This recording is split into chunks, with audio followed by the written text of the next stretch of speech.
Welcome back to another episode of my video. So this time,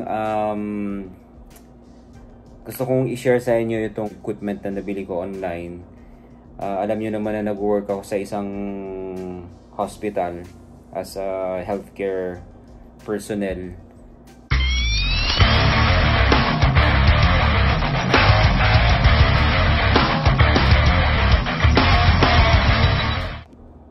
Ayoko sanang bilhin to kaso I had no choice. So, wala tayong option kasi alam nyo naman na everywhere yung sakit ngayon na sikat kumakalat. Since I'm working in a hospital, yung risk na ma-expose ka talaga sa sakit na yon sobrang taas.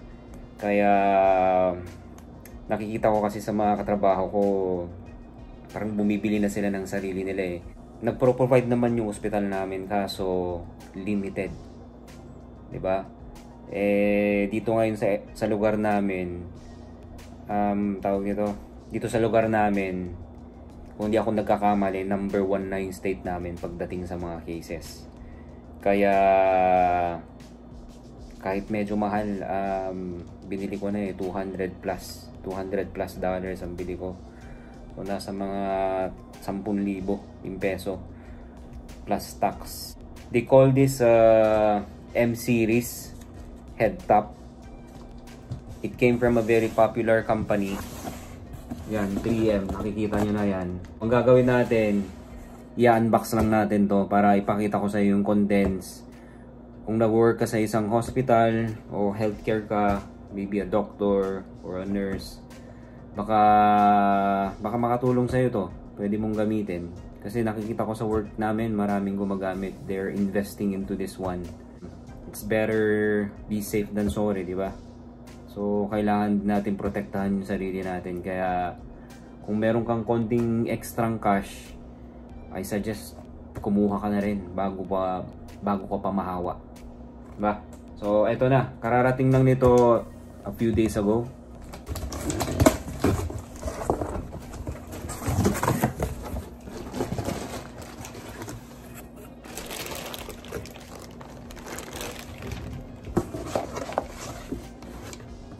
Okay, so yun lang naman.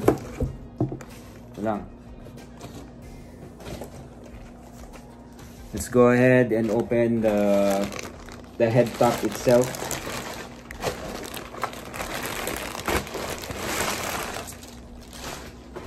Ayan. Hard plastic siya. Hard plastic. This is a VersaFlow. This is a 3M VersaFlow M200.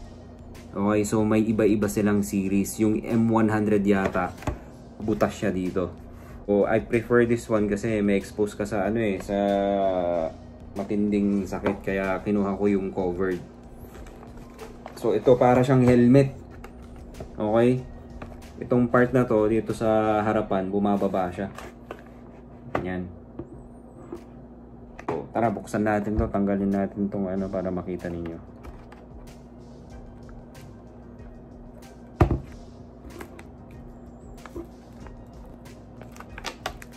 Yan. So, ganito itsura niya. Alright. Yan ang left side. Right side. Yan. So, meron siyang dito. Like, para ma-adjust mo yung sikip ng ulo mo. And then, this is the part where you connect the blower. Para may ventilation ka sa loob pag suot mo na yung mask. Okay, so ganito magiging itsura niyan pag suot mo na.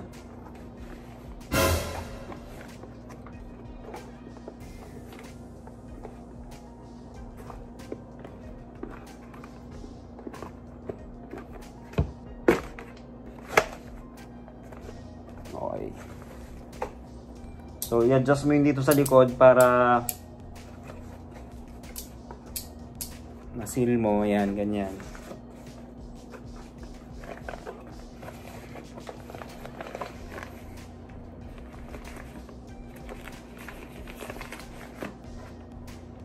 So kung makikita nyo, nakaseal dito sa may face area ko.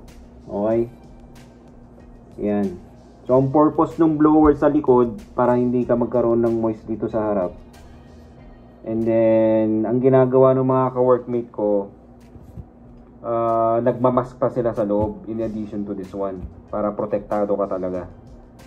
So, sealed naman siya dito. Makikita nyo dito sa ilalim. Walang hangin na nakakapasok talaga. Ayan o. Nakita yung butas. Yan siya. Kung wala ka pa nito, nag-iisip kang bumili, kung siguro nakita nyo na to sa somewhere online. And then meron din siyang instruction manual dito. And then magpadala din, umorder din ako ng parang visor. Ito, plastic siya, parang protection cover dito sa harap. Kasi every time na lumalabas ka ng room ng pasyente mo, i-ano mo yan di-disinfect mo yan So, to protect the integrity siguro nitong plastic dito sa harap, lagyan mo siya ng plastic shield or outer covering. So, yun lang, ganito yung loob niya. Para siyang helmet ng bike. Okay? So, dito sa likod, ito yung ina-adjust mo para sumikip siya or lumuwag. No? Yan. So, pwede na ulit mag-duty. Hindi na ako natatakot. Ang Sisti kasi nagbibigay sila ng N95, 'di ba? Pero kulang 'yun Nagbibigay din sila ng simple lang na face shield, yung parang ganyan lang, pero exposed pa rin dito sa gilid ng mukha mo, dito sa taas, walang covering. Kaya ako nag-decide na bumili itong head top na to. So, magagamit ko to, it's a long term use. Hindi ko natin alam kung hanggang kailan magtatagal yung sakit na nandyan ngayon sa labas, 'di ba? Para magtagal din mo tayo sa profession, 'di ba? Magagamit mo rin to in the near future Pwede mo rin tong gamitin sa construction. Kung exposed ka sa mga chemicals, pwede mong gamitin to kung nagpipintura ka. Nakita ko kasi sa YouTube, mayroong mga karpentero gumagamit din nito. O multi-purpose din ng gamit nito. Yun nga pala, hindi ko separate yung machine, yung blower nito. Hindi ko lang alam kung anong model nun, pero there's a specific model na mako-connect dito para i-ventilate ka sa loob pag suot mo na yung mask. Meron yun sa hospital namin. So meron yun, merong enough supply nun, kaya mahal kasi yun So kung bibilihin mo to together with the machine, parang aabutin ng $1,000. Diba? 50 mil din yun. Mahal. Kaya ito lang munang kaya kong ma-afford. At maganda na, so hindi na ako mag-worry. Hindi na ako kakabahan sa... Ito pala, yung sa ilalim niya, parang rubberized siya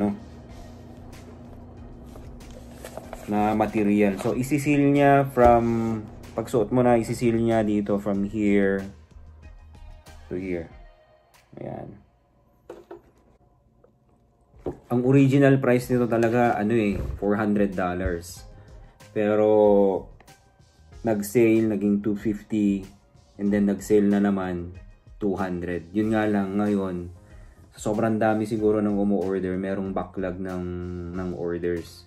Delayed sila ng mga 2 weeks. So if you're thinking about getting one, at doon sa area ninyo ay nakikita mo na hindi bumubuti yung sitwasyon ng mga ospital ninyo, I suggest siguro kumuha ka na rin nito, 'di ba? Kasi long term mo siyang gagamitin. Alright, so yun lang. Thanks for watching. Sa susunod na video, ang gagawin ko naman yung review nito. Pag-usapan natin more yung details, kasi alam ko na nababaklas ng mga to lahat. So papakita natin yung lahat, and then siguro after 2 or 3 months natin gagawa ng next na video para makita talaga natin, yung matest natin lahat, yung integrity niya, kung matibay siya, kung hindi siya nasira, mga ganyan. So So, abangan nyo yung video nito, yung next, yung follow-up video nito after 3 months siguro. Pag yung gamitin ko muna talaga siya. Alright? So, thank you. Don't forget to subscribe. At yun lang. Salamat.